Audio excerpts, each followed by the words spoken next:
love, connection, confidence, and community meet real-world insights.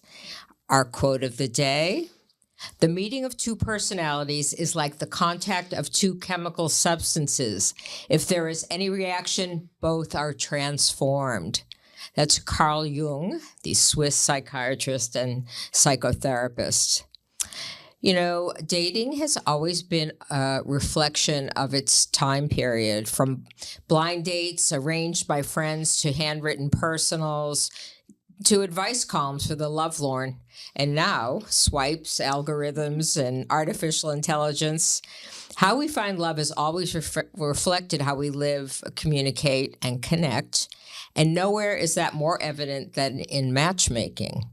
Today, matchmaking looks very different from the way it did even like a decade ago. AI is shaping the dating landscape. Apps are driving people crazy. Tools like Keeper AI and other relationship-focused offerings are now using technology to connect people. And it's kind of scary, and we have to find out if it really works any better than real people. And I think not. I think people still need the human connection. You know, some statistics that I found interesting: nearly 40% of singles say dating apps leave them feeling overwhelmed or burned out. Matchmaking clients report higher satisfaction and commitment rates than app-only users. So matchmaking does work. And more than half of singles say they want strategy, coaching, and discernment, not just options. So you can't just throw a match at someone. It has to be the right match. Technology can introduce people, but intention, wisdom, and readiness are what help make love last. Which brings me to today's conversation and to a theme that I'm exploring deeply in my upcoming book. It's called What Are You Doing Saturday Night? From Dear Abby to Dateless in Del Rey, 75 years of dating, desire, and modern love. The book traces the evolution of romance from going steady, rotary phones, we all remember those, or some of us do anyway, and newspaper advice columns to ghosting apps, algorithms, and AI. So I am working on that as we speak, and I look forward to sharing more about it. As far as matchmaking, few people have lived and shaped the era of modern matchmaking more than today's guest.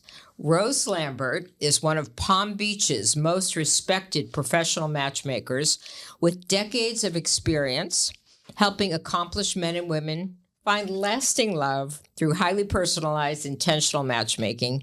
She began her work in the 1990s, long before dating apps were popular. And what makes her especially compelling is her evolution, taking the timeless principles of elite matchmaking and applying them to a younger generation, navigating choice overload, dating fatigue, and emotional uncertainty. And we'll talk about that. But first, I want to welcome Rose Lambert to Dateless in Del Rey. Thank you so much for having me, your guest. Yeah, I'm thrilled to have you. And, you know, we've been talking a lot about the fact that you are in Palm Beach, the mecca of singledom and wealth and status, and all depicted in recent crazy reality shows like I'm just watching on Netflix, Members Only, and others. So tell us how you got started in this game and what brought you to South Florida and Palm Beach.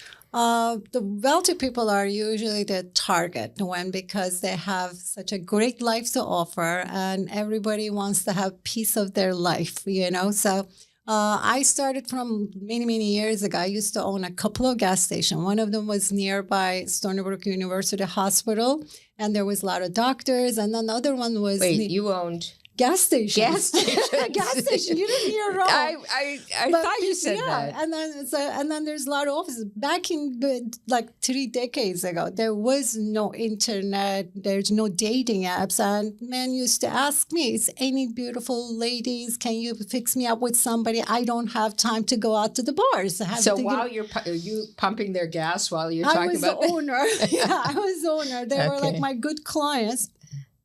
customers.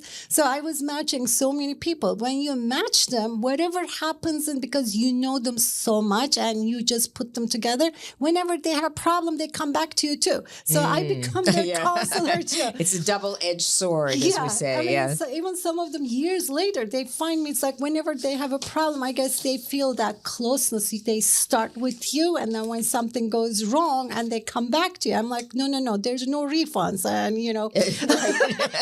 Yes, I mean, I was it's up just to doing you. it as a hobby. But Okay. when I came down of Palm Beach, and also I had spiritual awakening too. It's like, what's the most important thing is love, giving yourself to somebody.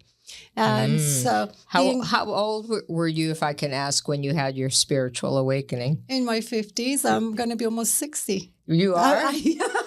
Well, I'm a grandmother. yeah, you're from Palm Beach, so you're supposed to look like that. For those of you who are just listening, she doesn't look it. She's So, gorgeous. yeah. So. But when I came to Palm Beach, and then I realized people, yes, they are being targeted. There's a lot of women want to date these multimillionaires, billionaires, but it's not what they think. These men, they have plenty of women, but what they're looking for, it's like the etiquette, the class, and the society they have to bring in. They have their families. There's like some old money. There's a new money. Everywhere is like, it's very, very difficult. They have so many options today with the online. There's a plenty of option, but it's got even more harder because when you're intuition, because people just put online whatever they think themselves, but with the intuition, when what the person says about themselves, and then also with me, my knowledge, what I know about them. Right, because if you're a high net worth individual and you're going out there and trying to meet someone and worrying that they are only interested for your money, and it must be so difficult to have to be that type of person and looking for love. Like back in days, there was this like a pedigree. It's like they weren't even allowed to date outside of the certain families and the high class side. But today they're a lot more modern, they're a lot more accepting, but still they have a society. And some of them is so high profile, they cannot do online dating, and they cannot allow anybody to come in there. Some of them, you cannot even have a picture in their house. It's like they don't want their privacy going out. Right. And it was preventing the woman recording and everything, writing a book about them. Which, and then there's like a TikTok and Instagram age. Right, I'm sure there's lots of NDAs being signed and in then the dating Me world. Too movement is like that they could get accused for something they haven't done. So it's like we do sign a lot of NDAs and privacy because their privacy is important. Okay. So I hear from your accent that you are not a New Yorker like most of Florida transplants. Where are you from, and what brought you to South Florida? I was born in Istanbul, Turkey. Turkey. Oh, wow. But I came to New York when I was 19. I didn't even speak English, and Wow. But I started working. I'm an entrepreneur. I did it. I had my daughter. I had gas stations. I created a ballroom and Latin and stage costumes. I was designing and getting it manufactured and then selling it to all the big entertainment companies. Really? And so I became an entrepreneur. And then at the same time, as a hobby, I was matching people. I was a very busy woman. And that's why I just say today to women, it's like they're holding off their career. They're not having children because they want to be successful. I say, look, I didn't even speak English. I didn't have a higher education. I survived. I did it. You girls could do it. Don't give up on having a children. Don't give up on having a family, So that's what I'm trying to motivate and inspire them. If I did it, they could do better. Right. But not everyone looks like you, number one. But also, do you find that women today are more particular and everyone's red flags and non-negotiables get in the way of finding the right person? I think too much of toxic advice, and it's like feeding the narcissism in the people. We all do have. I mean, everybody has it, but there's a healthy level of narcissism, and then there's a dangerous levels of them.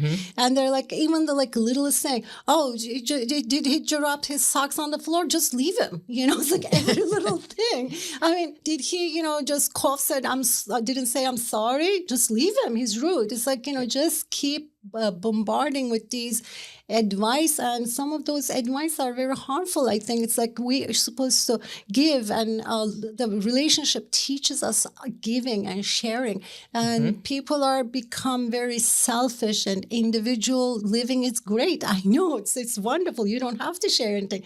Back in days, people needed each other. Women needed men's support. Today we have financially independent, successful ladies, but still we desire to have a family. We want to have a child, and so some of the girls are there unhappy now. They're in their 35, 45.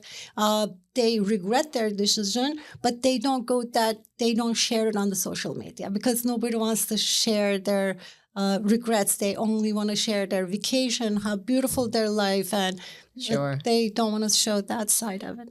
But what about the idea that people are too picky, that they need 6 feet tall, they need a net worth, they need, the certain car and the certain lifestyle and the golfer and the religion? I mean, if you have so many requirements, no wonder you're still single. Is that right?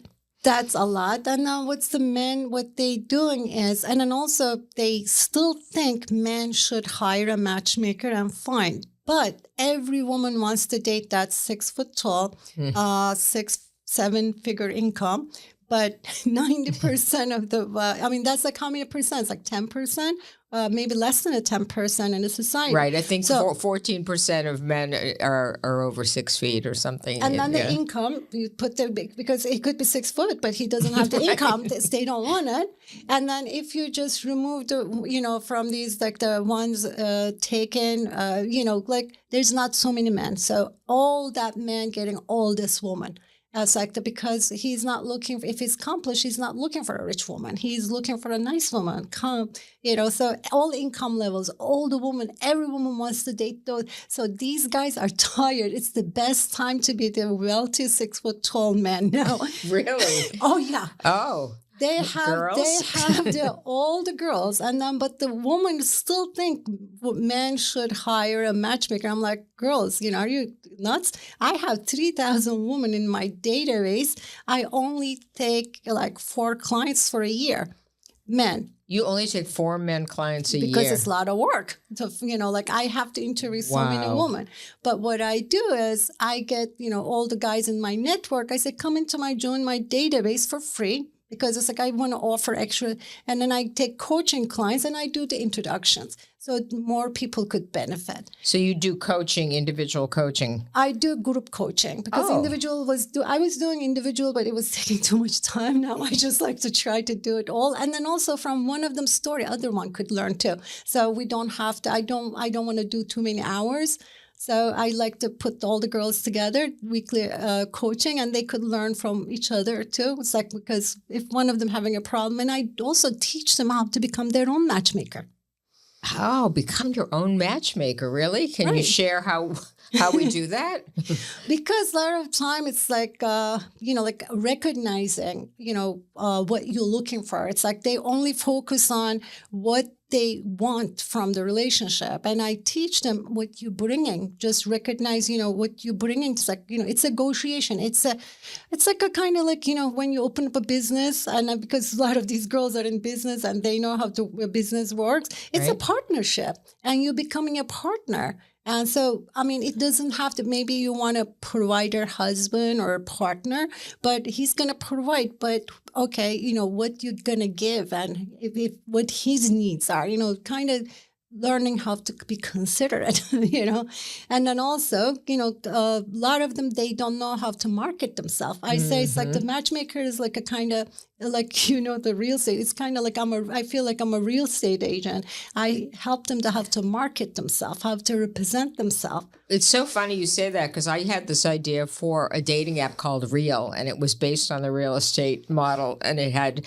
listing sheets and current photos and, open house. You and stage the house. Right. And it doesn't need work. Does it have good bones? There were a lot of parallels. And then I tell them, like, yes, you might think, like, for example, when a person might think it's their castle, they might think it's $1 million house, but if it's the real value is $300,000, you can't sell that for $1 million. So that's that's right. where we think about, it's like go over that list again, maybe, compromise a little bit. You know what I mean?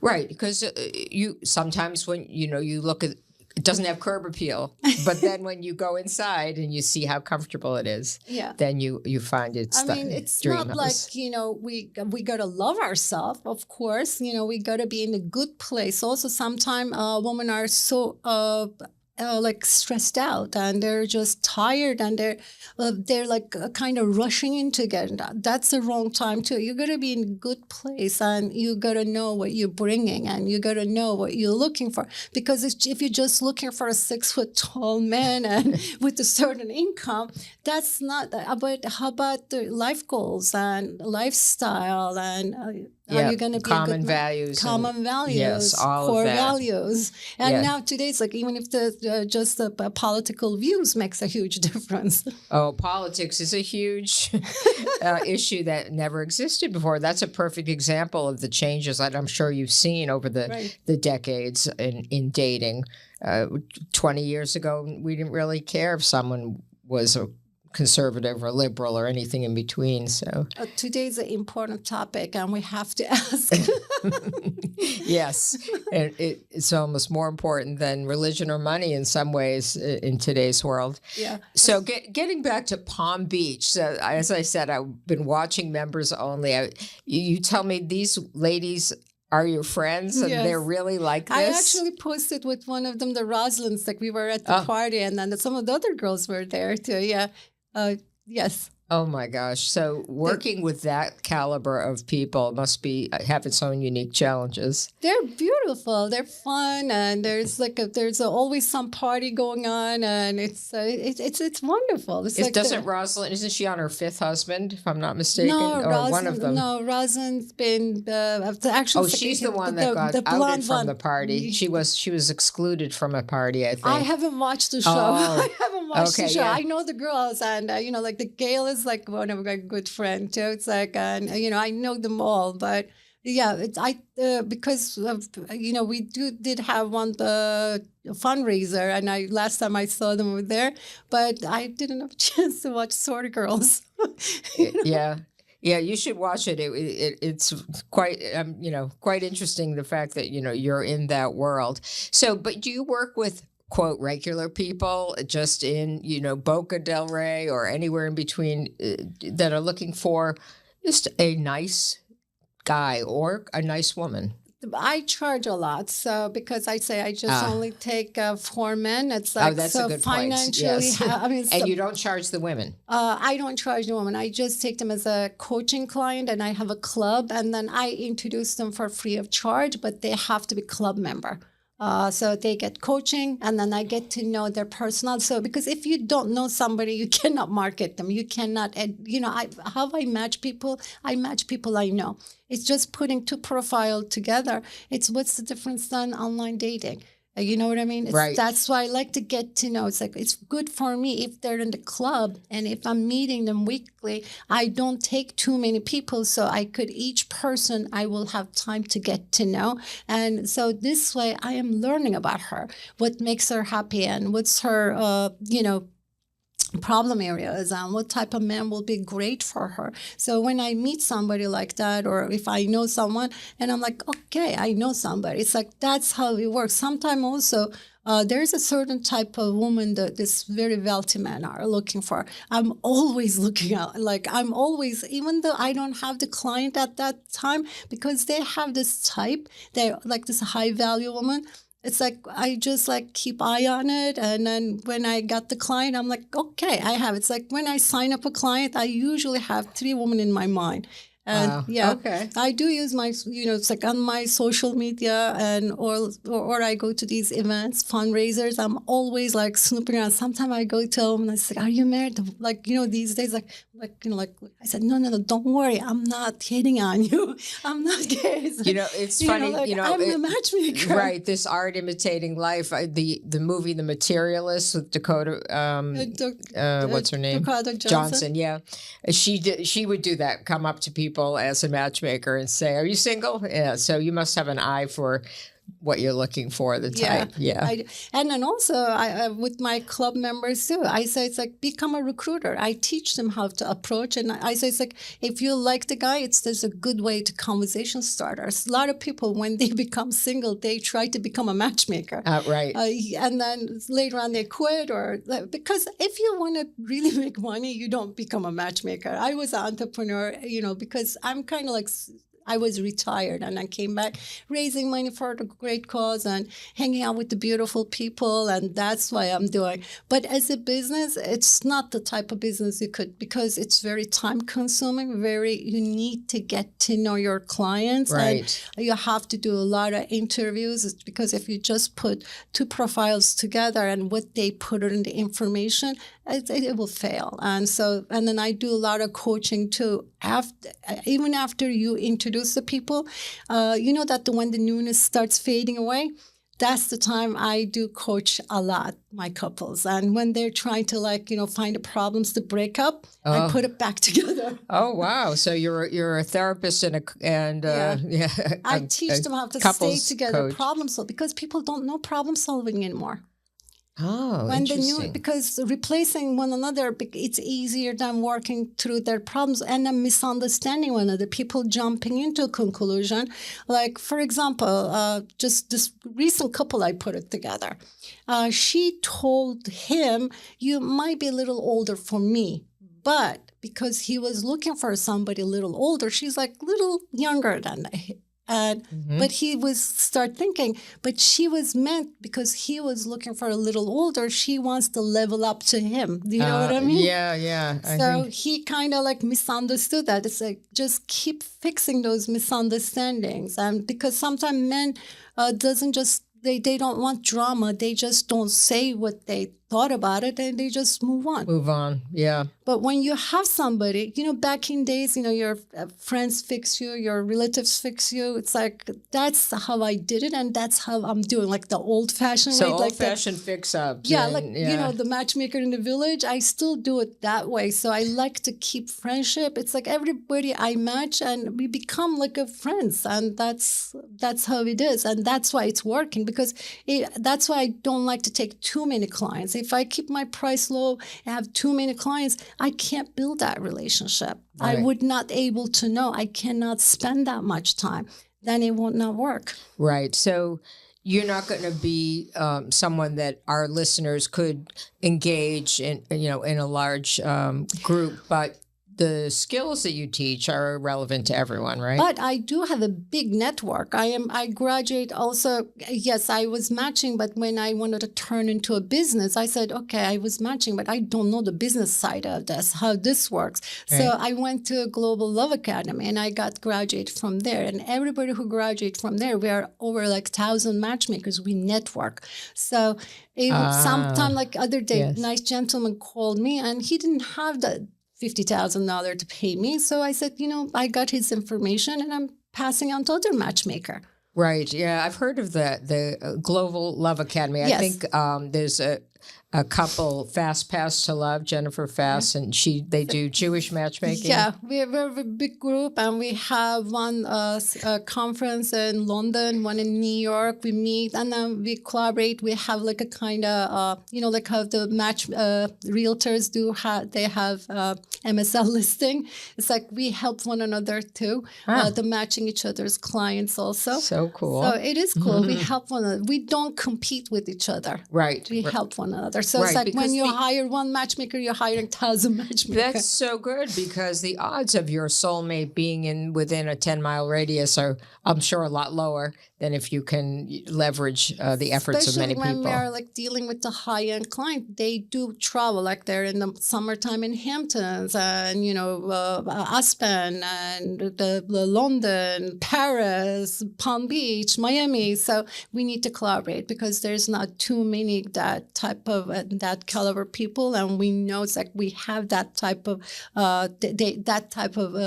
singles in our database. So we collaborate with one another. Right. And then we have different levels too. It's like, for example, some matchmakers they strictly do the Jewish matchmaking.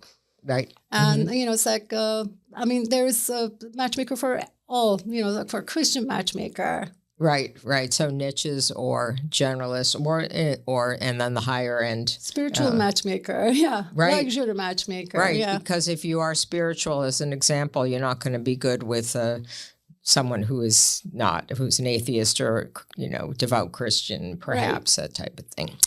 Well, we're going to take a quick break. And when we come back, I'd love to talk more about how your matchmaking skills can be relevant to real people, regular people, and a little bit about what you shared with me in terms of your concerns for younger people and the unique challenges they're facing. Yes. So we'll be right back. Okay. Stay with us.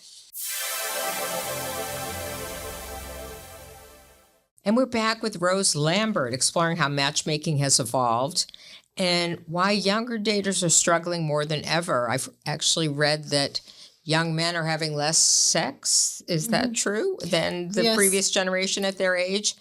And what have you observed and what are you going to do about it? The problem is like back in days, the younger people, it was the American dream. Today, there's that American dream going farther and farther. And now the AI replacing a lot of jobs too. When the boys are coming out of college, they cannot get a girlfriend because the girls are start dating older men because this social media, it's like, they want the fine things. They want men to pay for stuff, right. So they start dating older. So many young men, when the research has been done, they for a long time they don't even have a girlfriend or having sex, and so they're very frustrated. It's a big problem, and the birth rates are dropping. But I think this has been planned. Even the Barbie movie I watched. It's like the Barbie and Ken not together anymore. It's like, Right. Okay. So that's indicative of I cultural think it's trend. like, yes, we were, there's like sometimes conspiracy things. It's like, too many people. They want the less people on the earth. And it's possible. Yes, maybe we don't need like 8 billion people in the world. But I think, how they trying to lower this population. They're doing a great job. Right. Survival of the fittest takes on a whole new meaning. And it's going to be like a lot harder for young people the girls are more ambitious, and then especially with the woman, the less statistics that done better at school. Some of the girls are making a lot more money than the boys are making. Interesting. And then the girls, the hypergamy, they don't want to date men has less. So that's causing other problem too. Men are like content, give them their, video games, sports, football, and, it's like roof over their head, and not all of them not that ambitious. But when they're together, if they have a partner, I tell young girls, it's like, find him young and mold it. Mold him, yes. Make it together instead of just keep chasing these older guys, especially in Miami. And we do see it, these, the rich man has 20 girlfriends. He could afford it, and he's not going to marry all that 20. And, it's like the youth is getting fade away too. It's like, how about just work with the guy, get rich together? Mm-hmm. I mean, I didn't get married to a rich man, and, it's like I worked, and and then men will value and appreciate you more, and then you will become his equal partner when he has the money. When the man already has the money, you're going to sign up along prenups. Right. And then now it's like they're trying to change the laws too. It's like, it's not going to be, what he made, you're going to take half of it. Right. So do say it's like, when you're coming out, you start dating when you're in college, come out being a couple and work together. That's good advice. Don't try to get someone who's already there, but get there together. I feel like that's what I did in my early marriage in the early 80s. I met my ex the first day of work at CNN, and we built our life together, and, didn't work out after 37 years, but we had some good years before that. And it's okay I taken care of my household for my first marriage was 24 years. I was the sole provider. It's nothing wrong with that. And I got a beautiful daughter out of it. And because even he wasn't a good provider financially, it was good to have in our lives being a father figure when I was traveling internationally, working mother, because there was like already kids using drugs, and my daughter didn't use drugs and it's the only child, God forbid. I did see so many kids got wasted away and got hooked on drugs. And I think, thank God, I had my ex there, and he was like watching where she go, giving her rides, and having two parents help, especially, mine was daughter, but especially raising boys as a single mother, I see it's really hard. So I do believe we think the man, it's like if he doesn't provide, there's a lot of stay-home dads now. Right. And I do know some ladies are the sole provider, just like how I was, and they're having children, men staying home taking care of.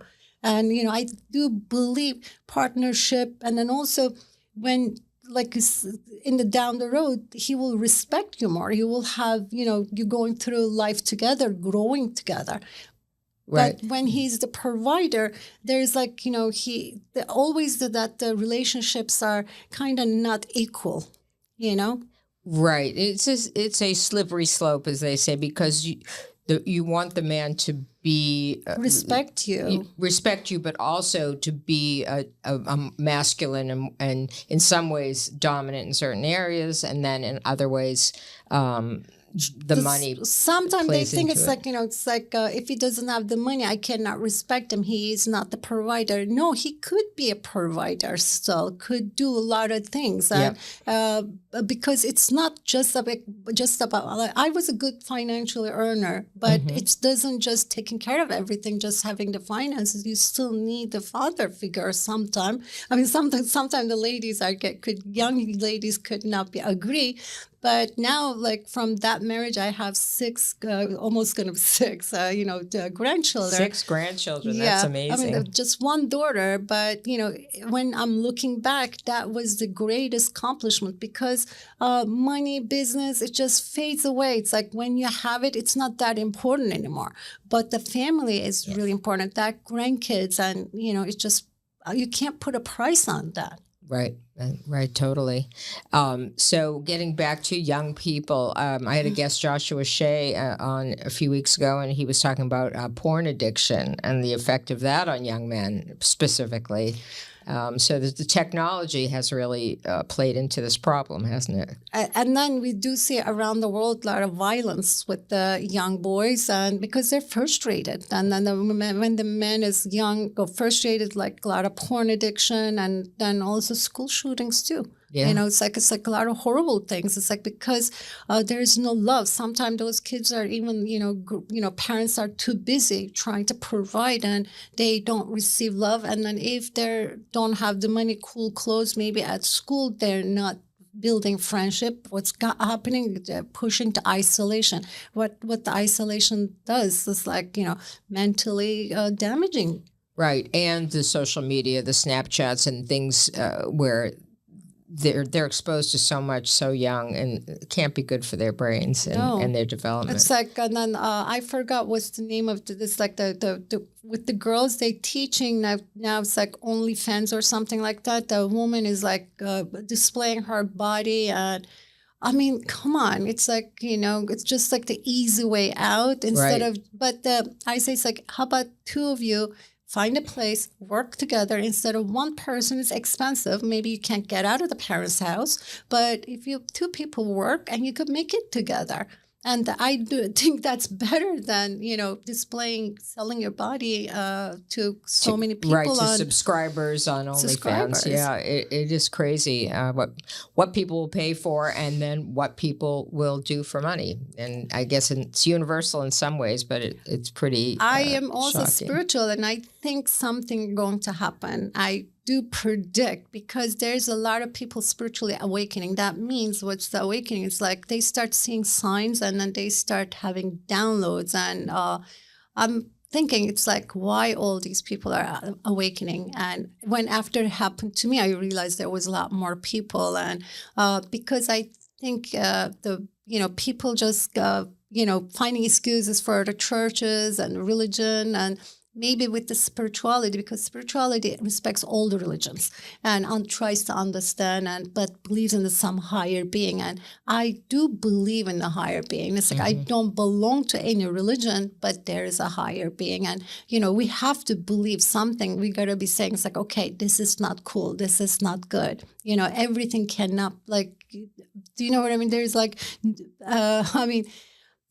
woman's body was secret, and he didn't share with the men, without commitment. Today, I do hear sometimes there's more hookup lines than more hookup apps than dating apps. Wow. So more hookup apps and dating apps. That's kind of crazy. These girls are going to bed without even going to any dinner or anything like that, straight to bedroom. And I do hear this all the time. And, yeah, and this is a younger demographic. Yeah. And I mean, sad, really. It is sad. And then body count matters because you lose that. With the girls, we are more emotional, and that you lose that, and then they're crying. It's like, oh, why can't I fall in love? Because you've kind of diluted the value of sex and intimacy, and so many guests talk about all the chemicals that sex, and then the releases. energy vibrations are mixing. They just don't know a lot of things. They don't know that spiritual secret knowledge behind it. Each connection, every person we're connected, we have intimacy with, we do have bonds, and we're sharing energy, and they just don't know that. And then if you sleep with so many person and so many energies, and then they get depressed, confused, and a lot of things going wrong, and then they're off balance because their energies all got mixed up. Yeah, it's like they do need some kind of knowledge, and then today also it's like one good thing is if they're searching, there is no secret knowledge. Everything is out there if they're searching. Right, but they have to be aware, and they have to want to do things differently. If they want to grow, if they want to learn, there's no secret knowledge, and there's no secret. It's like, they could go on YouTube. There's everything, all the books and everything. If they're searching, they could find. Some people, they say, "Oh, I don't believe in creator." I said, because you haven't searched. Because if you search, it's not that hard to find. Right. Well, interesting, really interesting. So we're going to take another quick break, but before we go, a word from our sponsor, and that is me. I'm a realtor with LPT Realty, and this is my first time talking about it in a way that on the podcast that is more than just a passing mention. And we talked about the parallels between matchmaking and real estate. Yes. But I do work with buyers, sellers, and investors, and some of the skills that I have in my career of storytelling and trying to match people up with what they dream of, very relevant in real estate. So I'd love to talk to anyone who is interested in real estate. There are 40,000 real estate agents in Palm Beach County, as I understand it. So I don't expect to be the top of the heap, but sometimes you find someone just like a matchmaker. It has to be connection. And that's kind of what I talk about as a real estate agent. So and then the more you're in the area, the type of client that the type type of people looking for. And you have that network too. It's like, yeah, I'm like kind of more like a South Florida matchmaker. And then whenever from other places they're looking for, it's like they call me because, I'm the South Florida matchmaker for the high-end matchmaking. Right. And yes, and I'd like to be the high-end real estate agent for the country clubs and golf communities. So we have that in common. There you go. Yeah. So we're going to take one more break, as I said, and when we come back, let's talk a little bit about the specific things that you'd like to do to help solve some of these matchmaking challenges. Awesome. We'll be back. And we're back with Rose Lambert talking about preparation, self-worth, and why finding love isn't just about luck. It's about alignment. Strategy, making plans. Yeah. Yeah. So can you talk a little about a couple of things? What you would like to do perhaps to help solve the young person's problem, and then some advice from your matchmaking that anyone in a relationship or in the dating world might be able to implement. Okay. For young people, I'm actually in processing of starting a nonprofit to kind of educate them because the first thing they complain is they don't have the finances and they don't know how to make money. They're coming out of college and sometimes they just don't know what to do. And now the AI taking over a lot of jobs and these young people are confused. But being an entrepreneur, I want to be able to teach them, you could make something. It's like, because if you want it, there is a ways, I turned my hobbies into work, even my drawing. I didn't go to designing schools, but I did design ballroom gowns because I used to love drawing and those beautiful gowns. And my mother used to say, back in days in Turkey, girls used to run away from home to be a movie star. Right. And sometimes they didn't make it and then they end up being on the streetwalkers. And my mother used to say, it's like, you're going to be a one day very famous movie star or you're going to be a streetwalker. Because I was drawing these, fancy gowns. That's the singers and actors. For either career choice. But I end up designing those and becoming, the designer. But later on, I use that and I turn into money and providing for my family. I'm sure every young people, when they start searching, and then I could teach them how to, start up their business. And there's like so many ways of opening business and starting your own business. And then also we go to the how to help people to become their own matchmaker. I tell them, just start dreaming of having somebody in your life. Because most of the time, people just very happy and just figure out what you really want, especially people who's older and second time around in their 40s, 50s, 60s. And beyond, yes. And beyond. They're so happy, content. Their life is wonderful. And they just don't want anybody under the same roof. Right. But they say they looking for a match and they're serious about it. But that means they want to go on vacation together. They want to, once a week, they want to go out to dinner. Right. And just they be each other's companion, but they don't want to live together. I do have even couples got married, they have two different homes. Right. Living apart together, LAT. We've talked about that on the show, and it's a real thing. Yeah. And I say, it's like, make sure, you just ask for what you want. Like sometimes they're coming to me, they say they're serious, but after talking to them, they just don't want to be like living under the same. They just want, I say, it's like kind of in our ways, we used to call that friends with benefits. Right. Well, but they're in committed relationships, but they want to do, they don't want someone else's laundry and their stuff in their space. They want their own space. Say, figure it out because there's somebody for everybody. Seriously. There's a lid for every pot. Yeah. Yes. And so this way you could negotiate and you could go out, look for what you're looking for. And then also for the girls, I say in the morning, just jump in the shower, put on your makeup and be ready like you're going to meet him any minute. And because sometimes... like you could just go on the supermarket and bump into them. It's like Whole Foods become like a nice place to We always say that, you're not going to meet your soulmate in the produce section of Whole Foods, but you say be be ready in case you Be do. ready. And then because you have that self-confidence, and then also when you're on dating apps, and then if the man wants to go on a video chat, or this way you could avoid the coffee dates too. Most of the time men are asking for a coffee date because they don't want to end up 2 hours sitting and paying for expensive dinner, if just in case woman doesn't turn out to be how she looks on her pictures. Right. I've heard both sides of the coffee date. Either some say women should never accept a coffee date. It shows that he's not invested and doesn't care. That's why I say do the video chat. I said, let's jump on a video call. And then if he's still asking for a coffee date, don't go. If he's seen you and talked to you, and he's still not that enamored. If still not sure, he's cheap.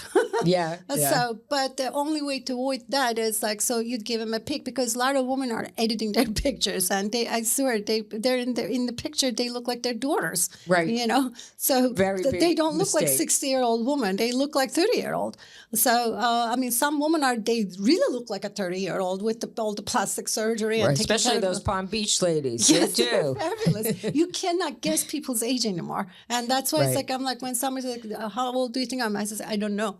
I really don't know. Because men too. Yep. Like I mean, especially in Palm Beach, even men age like a fine wine. Sometimes when I say to my clients, they say, "Oh, I said, no. This is Palm Beach aging." You know, it's like that's right. It's take off 20 years. The air is different in Palm Beach, but we do have to change our approach to aging and our preconceived ideas, because 60 and 70 even are not what they used to be. And I have like 75-year-old client, but you would not think he's more than 55-year-old, 60-year-old. It's like he's playing tennis, he's active, and like he can't date age appropriate because a woman cannot keep up with him. He's so active.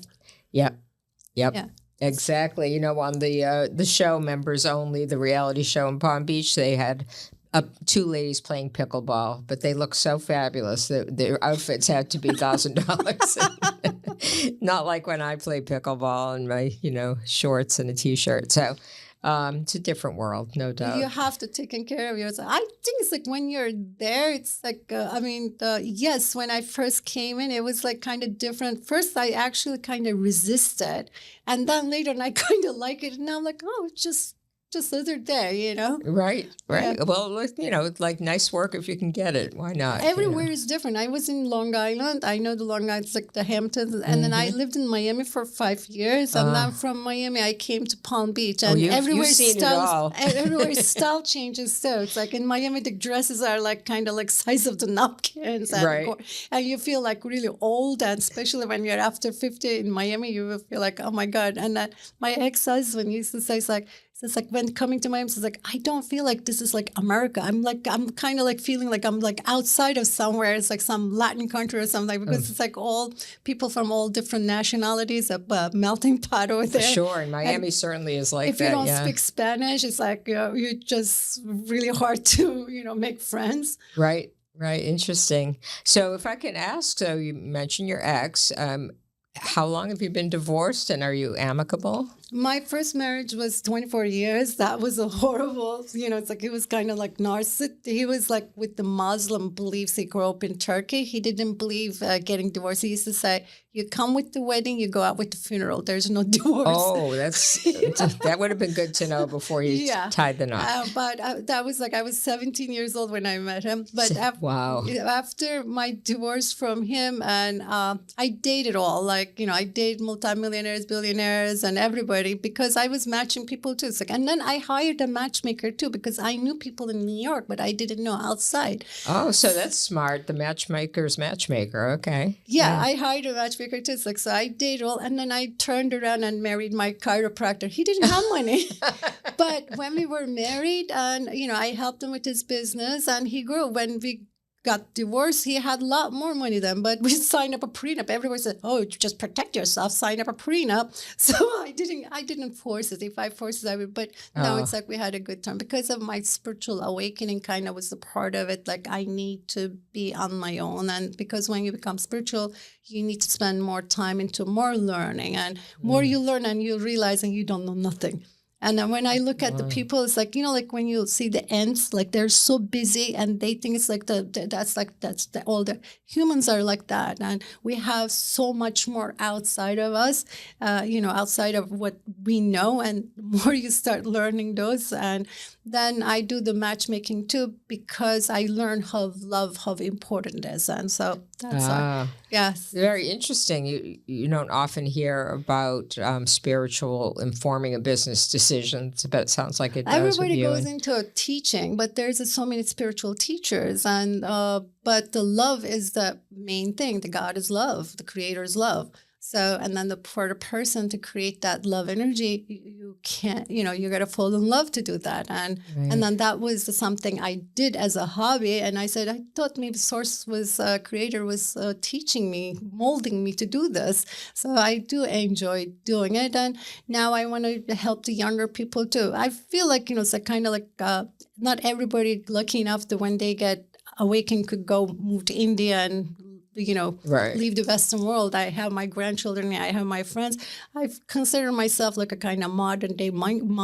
It's like modern day monk. In Chanel. Okay. Yeah, it's like, but I do choose to celebrate it because, I don't have time, and like my time is like so. You spend so much time meditating, learning, and helping people, and so. It's like you need to have time to give to somebody. Right. So if someone wanted to work with you, because obviously when they hear you, they're going to be very inspired and would want, but if they're not a billionaire or a Palm Beach lady, can they work with you in some way? And how do they connect with you? Because my clients, like, they're open to dating from all backgrounds. It's like they're not looking for a rich woman. They're looking for a nice woman, classy, elegant woman. So they're open. And then also we do have coaching. And, I have a teacher, nurse, and, all backgrounds, from that group. It's not that expensive because it's coaching. It's not my expensive service is like VIP service, and that's like I spend the most time and interview a lot of people. And also for the men, if they want to hire me, if I'm too expensive for them, I do have other matchmakers. Plus, any of our girls in our club, we do free matchmaking too. Men, I do take them as a client or free database member because we have so many ladies members, and we introduce with them. I give free database membership. Oh, wow. Okay. So there are lots of options. So what's the best way for them to reach you? They could just schedule a consultation, roselambertmatchmaker.com, or just Google and find me on social media and schedule a consultation. I will explain. After I listening their situation, I just advise them whatever we could do for them. Right. I mean, we even have free services. So. Yeah, that's amazing. You from Palm Beach to nonprofit, you really run the gamut, which is so interesting. That's what I like about Palm Beach. It's like in Palm Beach, a lot of people are in the giving, and a lot of for example, I'm involved with the Cancer Alliance, raising money to help cancer patients when they are trying to get better. They don't have to worry about their rent, the food, and necessary things. And so they could focus on healing. Can you imagine you dealing with the cancer and then you're coming home and your electric might go out and, you couldn't, your car might be taken away. And so they could focus on people so giving and nice. And so that's what I like about them. Yeah, in fact, on the show, which obviously I'm a fan, one of the ladies said her whole entree into Palm Beach was around nonprofits and doing fundraisers and meeting people that way. Yeah, I donate, I take it whatever I need to pay the expenses, cover the expenses. If anything left, I donate it to, Wow. Yeah, because that's what my purpose. So after when you learn the truth, there's no, we shouldn't be hoarding money. We should be sharing. Can you imagine if everybody, took much as they need and rest of them they shared, we wouldn't have any person poor. And then when people have everything they want and people nice to each other, we would not have crime. And the world would have been so much better place. Right. That's a very optimistic aspiration. Some billionaires are very altruistic, the Bill Gates of the world, and have foundations and They talk about all the conspiracies, but they don't talk about all the good things these Right. billionaires doing. And there's so many of them, they donate so much money, and then they give a lot, and they do help a lot of causes. But that doesn't make the good news. So No, we could go on about conspiracy theories and a that lot of sells. But areas. the good news is like, oh, so and so is like donated this one. Oh, that's like, oh, that has it. It's like not important. Could have given more, could have done more. Right. But we do need rich people. It's like, because when you don't have the rich people in the world, you cannot be the most powerful country. You cannot be the world's leader. So if you're not the world's leader, then, it's like, if those countries doesn't like you, what's going to happen? You know what I Right. mean? It's like, we need those people. And Need wealthy people. You just maybe don't need them all running the country. So that's the question. Yeah, I mean, like some of the young people, they think it's like socialism and communism Right. great. I says like, you guys should go to Cuba and see how poor people are. It's like because even in the communism, there's a rich is still rich, because when the Russia changed, there was so many billionaire came out. I thought that was communist. Everybody was equal. How come some people were billionaires and some people were very poor? interesting. Yep. So we have to wrap up. This has been so much fun talking to you. If you had one piece of advice for people out there dating in almost 2026, it will be 2026 when this airs, what would you say to them? Stop looking for what's wrong. Just try to look for what's good in that person. And, because when you look for, let's say you're going to buy a new car, what you're looking for, things you like, right? But if you start looking for a scratch, and you know what I mean, it's like, you're going to find it. I say just Right. focus on good, and on whatever you focus, that's what you're going to find. And a lot of people focusing on, oh, this person going to use me, this person not going to do that. And also whatever we believe, we're creating our truth. So whatever you believe, that's what you receive. Start believing there's a good, there's a person you're looking for. It's out there. And then you could create your own. Actually, we do create our own reality, and people got to be better dreamers. Oh, I love that. Better dreamers. So accentuate the positive, eliminate the negative, latch on to Mr. In Between, and manifest your own.